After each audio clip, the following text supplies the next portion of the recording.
J'ai un vécu de plus de 20 ans au niveau de la gériatrie, puisque j'ai commencé, il y a plus de 20 ans, mais comme agent hospitalier, donc à Pontivy pendant 4 ans. Ensuite, j'ai fait ma formation d'infirmier. J'ai exercé dans différents services, en dehors de la gériatrie, certes, mais je suis revenu en gériatrie pendant 10 ans comme infirmier. Ensuite, comme formateur dans un centre de formation qu'on appelle maintenant IFAS, donc Institut de formation en école aide-soignante. Et je suis cadre de santé depuis 10 ans, donc en EHPAD, donc à Pontivy pendant 7 ans et depuis 3 ans à Loudéac. Moi, je travaille à l'EHPAD depuis 13 ans. Donc, moi, en fait, ma vocation, c'est venu que toute jeune, un été, je me suis occupée d'une personne âgée. Et là, j'ai su tout de suite que c'est ce que je voudrais faire plus tard. Donc, j'ai fait mes études dans ce sens. J'ai d'abord fait un BEP sanitaire et social, puis un bac médico-social. Après, pour des raisons différentes, j'ai fait 10 ans d'usine, tout en n'abandonnant pas l'idée qu'un jour, j'espérais retrouver le travail auprès des personnes âgées. Et donc, 10 ans après, j'ai fait une formation d'auxiliaire de vie pour travailler à domicile.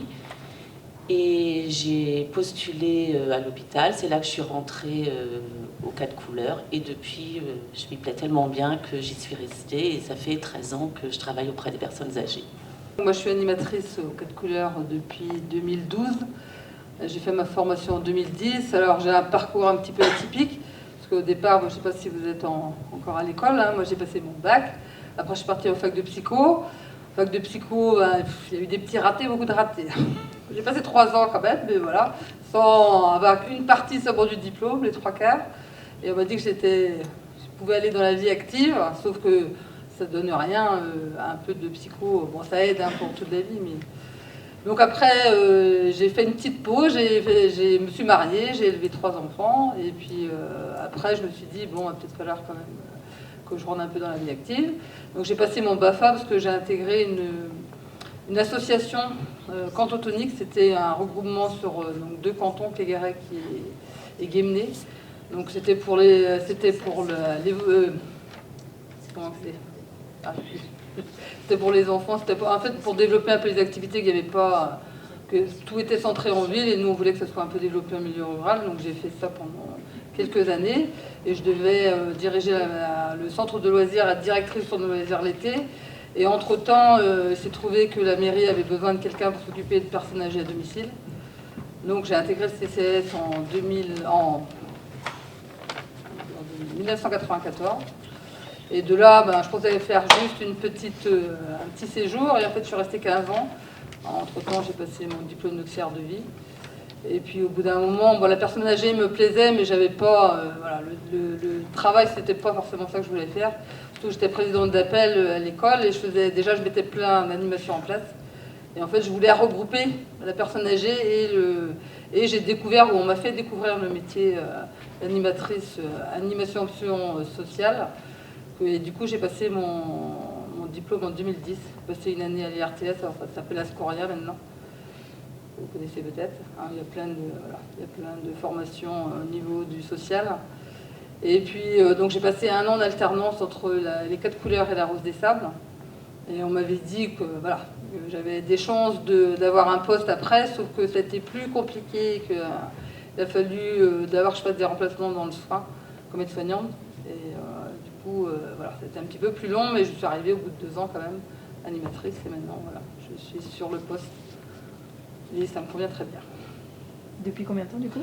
Depuis 2012. Ouais. Donc c'est encore récent, mais je suis vieille par l'âge, mais récente dans la fonction.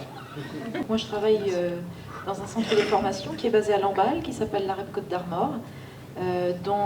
Alors on propose pas mal de formations dans différents domaines, mais en ce qui concerne en fait donc le travail auprès des personnes âgées, moi j'interviens par exemple sur plusieurs prépas concours, donc préparation, concours d'aide-soignants, infirmiers et les concours sociaux. Par ailleurs, on fait aussi de la formation qualifiante et préqualifiante. Donc, par exemple, j'ai pu intervenir sur une préqualification au métier de l'aide à la personne, ainsi que sur la formation donc, assistante de vie aux familles. Et puis sur d'autres sites, nous avons aussi animé d'autres formations, par exemple sur Guingamp. Enfin voilà, on intervient sur différents lieux. On a fait de la mention complémentaire aide à domicile également. Et puis par ailleurs, je suis accompagnatrice VAE, donc y compris en fait sur les diplômes de l'aide à la personne, enfin les titres, parce que toutes les qualifications ne portent pas le nom de diplôme. On a des diplômes effectivement, mais il y a aussi des titres professionnels. Donc voilà, moi je fais aussi de l'accompagnement à la VAE. Je suis auxiliaire de vie au comité de la chaise. C'est-à-dire que ça a commencé quand j'étais à faire mes saisons d'été en même temps que l'école. Donc j'étais partie faire des saisons en maison familiale donc dans les Pyrénées. Et là, je me suis trouvée avec un groupe d'enfants handicapés. Et c'était un public que je ne connaissais pas du tout. Et donc au départ, c'était difficile. Et après, je me suis sentie utile auprès d'eux et le courant passait bien. Donc j'ai voulu... j'ai fait mes saisons, mais ça m'a apporté une bonne expérience, quoi. Suite à ça, j'ai été en usine, donc en agroalimentaire, pendant quelques années. Et après, j'ai donc été licenciée. Suite à ce licenciement, j'ai passé une formation. Je me suis dit, je vais retourner dans ma branche auprès des personnes. Et j'ai suivi une formation d'auxiliaire de vie sociale, donc, à Saint-Brieuc, sur 10 mois. Et donc là, j'ai eu un diplôme d'État d'auxiliaire de vie sociale. Et donc là, j'interviens auprès des personnes âgées à domicile. Moi, j'ai démarré par un BEP sanitaire et social. J'ai toujours eu envie d'être auprès des personnes, peut-être parce que je m'occupais de ma grand-mère chez moi. Je pense que ça venait beaucoup de là. Donc j'ai fait ma formation d'aide-soignante, j'ai fait mon BEP. Je me suis inscrite aussitôt en concours d'aide-soignante. J'avais essayé des premières, mais j'avais pas forcément le niveau, donc j'ai réussi à obtenir. C'était un concours, c'était dans une école privée, donc à Guingamp. Donc j'ai fait en 90 mon année d'aide-soignante avec le diplôme en décembre. Aussitôt, j'ai fait des remplacements de nuit auprès de polyhandicapés de nuit. Donc j'ai eu la chance d'avoir un contrat de 9 mois. Ensuite, il y a un établissement qui s'ouvrait tout à côté, donc j'ai eu un poste de jour. Donc j'y suis restée 20 ans auprès d'adultes polyhandicapés. Donc là, mon métier d'aide-soignante prenait forme. Donc de nuit, c'est vrai que j'étais déjà dans les responsabilités et toute seule. Donc jeune diplômée, il fallait faire face. On avait une infirmière qui dormait, donc on l'appelait dès qu'on avait un souci. Il fallait quand même déjà bien réagir. Ensuite, 2 jours, ça a été un autre travail, puisque c'était un travail beaucoup plus d'équipe avec des aides-soignantes, avec des AMP, avec une ouverture, donc avec les psychologues, avec les éducateurs, avec le directeur, bien sûr, avec l'extérieur, puisqu'on faisait des activités. Donc il a fallu s'ouvrir l'esprit et apprendre, parce que ça on ne l'apprend pas dans le métier d'aide-soignante, on apprend le soin. Donc là il a fallu apprendre, de par plein de formations au fil du temps et avec les collègues, à prendre le soin différemment. Le soin par le toucher, par le langage non verbal, parce que les jeunes polyhandicapés ne parlent pas forcément. Donc il faut observer, découvrir, les comprendre par leur rire et par leurs gestes. Donc voilà, le matin on faisait essentiellement des toilettes, et l'après-midi c'était beaucoup plus d'activités. Donc là, en tant qu'aide-soignante, c'était plus tout à fait le même domaine, mais j'apprenais autre chose. Donc je faisais un soin autrement, donc en faisant du poney, de la balnéo, du vélo spécial adapté, du snowzolène, voilà, plein de choses comme ça qui étaient adaptées aux polyhandicapés. Et puis, donc j'ai fait 20 ans, avec plein de réunions, des réunions d'équipe, des réunions pluridisciplinaires, des réunions de projet. Voilà, à un moment donné, j'ai senti que c'était trop pour moi, j'avais envie de changer. Non pas que la population ne me plaisait pas, mais besoin de changer de population, de revenir un peu plus aux soins. C'était peut-être un moment de ma vie où j'avais besoin de changement également.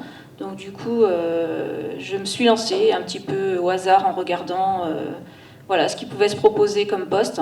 Et aide-soignante, c'est vrai que c'est un métier où on a la chance de pouvoir changer de service en fait. Si on étouffe dans un service, on on peut changer de service tout en faisant le même métier. Donc là, j'ai regardé, et puis c'était un petit peu un vieux rêve du domicile. Donc j'ai regardé, j'ai trouvé, et puis j'ai postulé. Et voilà, donc j'ai pris une année de disponibilité pour être sûre de mon choix, parce qu'on ne laisse pas tout comme ça quand même, j'avais un emploi sûr. Donc j'ai pris une année et ça m'a plu immédiatement, donc j'y suis restée, ça fait 5 ans. Donc au comité de la chaise, qui est un SIAD, parce qu'il y a les aides à domicile plus un service de soins. Donc il y a les aides à domicile qui sont gérées par une comptable et une gestionnaire de planning et d'emploi du temps. Et puis le SIAD, dont je fais partie, qui est géré par une infirmière coordinatrice. Donc là, il faut travailler en équipe, mais seul. C'est-à-dire que quand on va, le matin, on prend nos mallettes, nos tournées, qui sont déterminées par l'infirmière cadre. Et ensuite, quand on s'en va chez les personnes, on se retrouve seul. Donc il faut savoir agir seul, réagir seul, observer. Et après, il faut savoir transmettre, appeler bien sûr les urgences, les infirmiers, transmettre aux autres services, enfin au privé, et puis transmettre au comité après à l'infirmière qui agit en fonction et avec les familles, quoi.